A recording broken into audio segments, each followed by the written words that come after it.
You can text the programme 81333, start your message 3CR. Happy to hear all your views on what's happening to the economy. It's been an interesting few days, could be more interesting still in the next few days.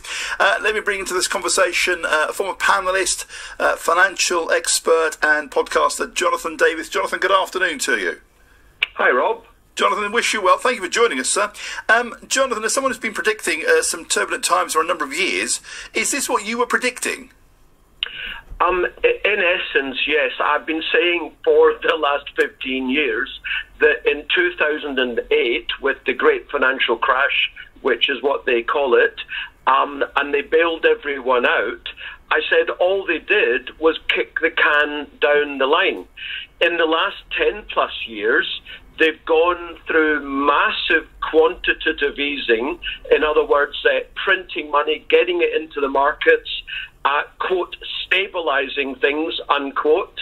And of course, they had effectively zero interest rates for many years. Well, all that did, it was like pulling and pulling and pulling the biggest elastic band you could imagine. It's now snapped. And the chickens are finally coming home to roost. And I'm afraid to say the UK is an economic basket case, and the people who will pay for it are the bottom 90% of the population. Jonathan, all countries in the same position, and COVID didn't help anybody at all, but aren't the latest problems, self-inflicted? How so? Well, the mini-budget announced by Mr Kwarteng on Friday has not perhaps gone down too well with the international money markets. Yeah, well, that's what the media wants people to believe, but anyone just needs to have a look at the 2022 chart of the pound or of interest rates, long-term interest rates, and whatever happened on Friday there was merely a continuation of what's been going on. As I say, the elastic band has been snapping back for the last couple of, year and a half in particular, this year really coming home to roost. No, it's a fallacy and infantile to even suggest that Friday was the cause of where we are today. What they should have done on Friday was a fundamental reboot of the UK economy. In fact, all they did was some tweaking, and rightly so, the markets hated it. So if Kwasi Kwarteng didn't quite do enough in your view, and it's all something else, how is it the IMF and the Bank of England have had to step in?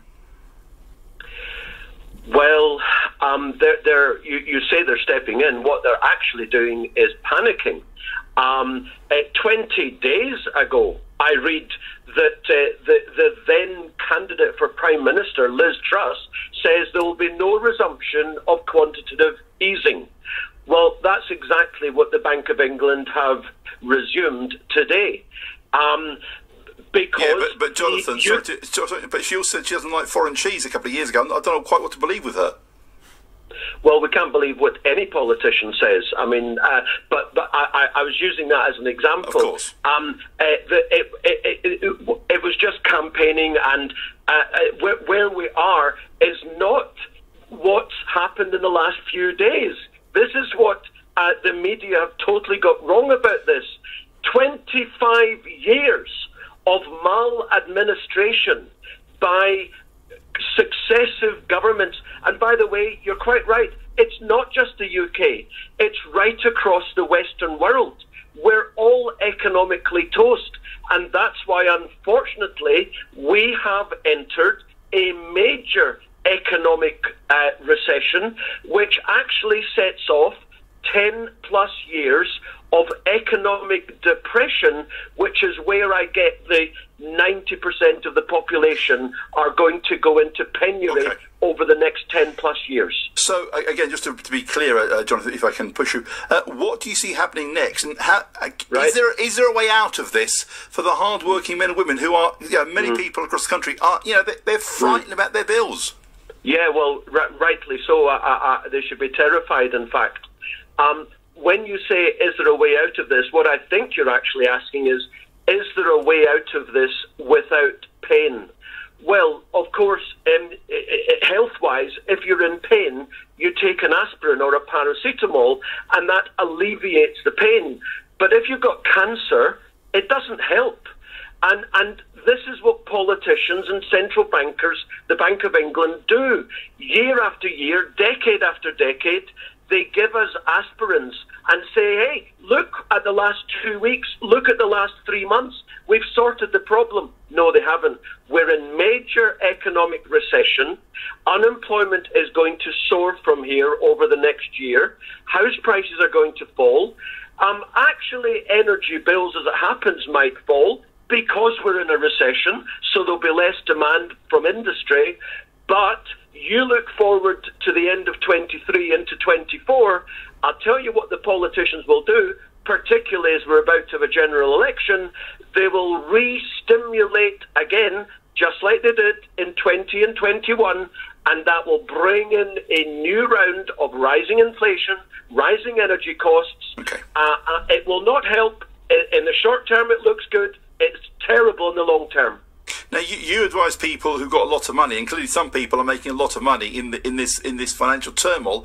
What do normal people do to make money in this recession, depression, whatever it is that's coming our way?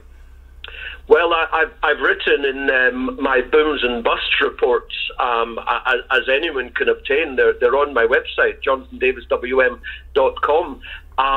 In a recession, you want to be careful how much stocks and shares you're holding.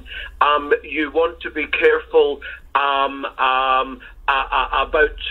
you want to be investing in assets which are likely to do well in a recession, such as government bonds, which generally do well in a recession, and indeed totally out there, but it's a fact. Just look at the charts. Anyone investing in uranium mining companies, which is, it's important, which produce 11% of electricity in the world, nuclear power, well, I'm telling you, they're going up great guns because there's more electricity demanded. So there's an idea, but what you really need to do is retain your capital. Go to your wealth advisor tomorrow and ask them, how much money am I losing and what are you doing about it to stop me losing money? Okay. That's what the man in the street needs to do. Jonathan, wish you well. Thank you. Jonathan Davis, wealth manager, of course, his own interpretation of what's happening in the markets. I'm not quite sure how many of us have wealth managers. If I had one, he'd probably be laughing at me.